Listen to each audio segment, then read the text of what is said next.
'Twas in the bleary middle of the hard-boiled Arctic night.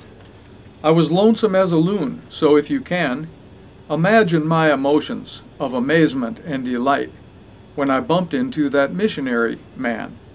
He was lying, lost and dying, in the moon's unholy leer, and frozen from his toes to fingertips. The famished wolf pack ringed him, but he didn't seem to fear, as he pressed his ice-bound Bible to his lips.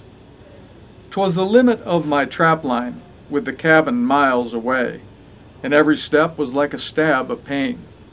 But I packed him like a baby, and I nursed him night and day, till I got him back to health and strength again. So there we were, benighted in the shadow of the pole, and he might have proved a priceless little pard, if he hadn't got to worrying about my blessed soul, and a-quoting me his Bible by the yard.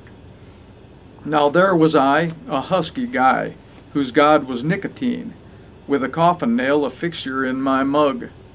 I'd roll them in the pages of a pulpwood magazine, and hack them with my jackknife from the plug. For oh, to know the bliss and glow that good tobacco means, there among the everlasting ice. So judge my horror when I found my stack of magazines was chewed into a chowder by the mice.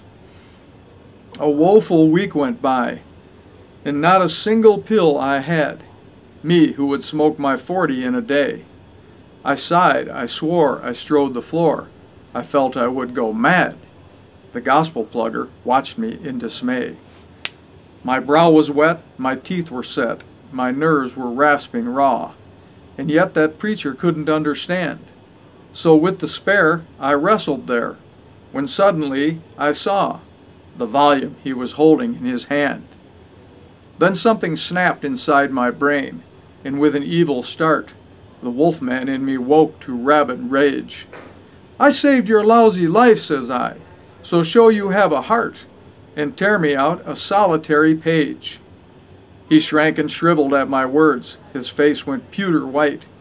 'Twas just as if I'd handed him a blow, and then he seemed to swell and grow to heaven's height, and in a voice that rang he answered, "No."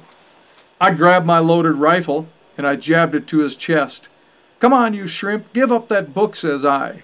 Well, sir, he was a parson, but he stacked up with the best, and for grit I got to hand it to the guy.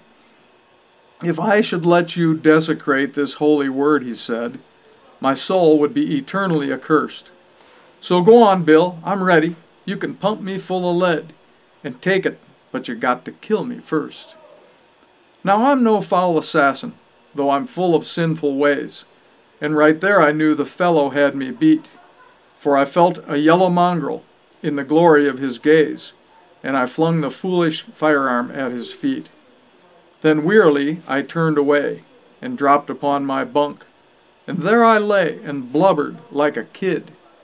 "Forgive me, pard," says I at last, "for acting like a skunk, but hide that blasted rifle," which he did. And he also hid his Bible, which was maybe just as well, for the sight of all that paper gave me pain. And there were crimson moments when I felt I'd go to hell to have a single cigarette again. So there I lay, day after day, and brooded dark and deep, until one night I thought I'd end it all. Then rough I roused the preacher, where he stretched pretending sleep, with his map of horrors turned towards the wall. "See here, my pious pal," says I, "I've stood this long enough. Behold, I've mixed some strychnine in a cup, enough to kill a dozen men. Believe me, it's no bluff. Now watch me, for I'm gonna drink it up. You've seen me bludgeoned by despair through bitter days and nights, and now you'll watch me squirming as I die. You're not to blame. You played the game according to your lights, but how would Christ have played it? Well, goodbye." With that I raised the deadly drink and laid it to my lips. But he was on me with a tiger bound, and as we locked and reeled and rocked with wild and wicked grips, the poisoned cup went crashing to the ground. "Don't do it, Bill," he madly shrieked. Maybe I acted wrong. See, here's my Bible. Use it as you will. But promise me you'll read a little as you go along. You do? Then take it, brother. Smoke your fill. And so I did. I smoked and smoked, from Genesis to Job. And as I smoked, I read each blessed word, while in the shadow of his bunk I heard him sigh and sob. And then a most peculiar thing occurred. I got to reading more and more, and smoking less and less, till just about the day his heart was broke.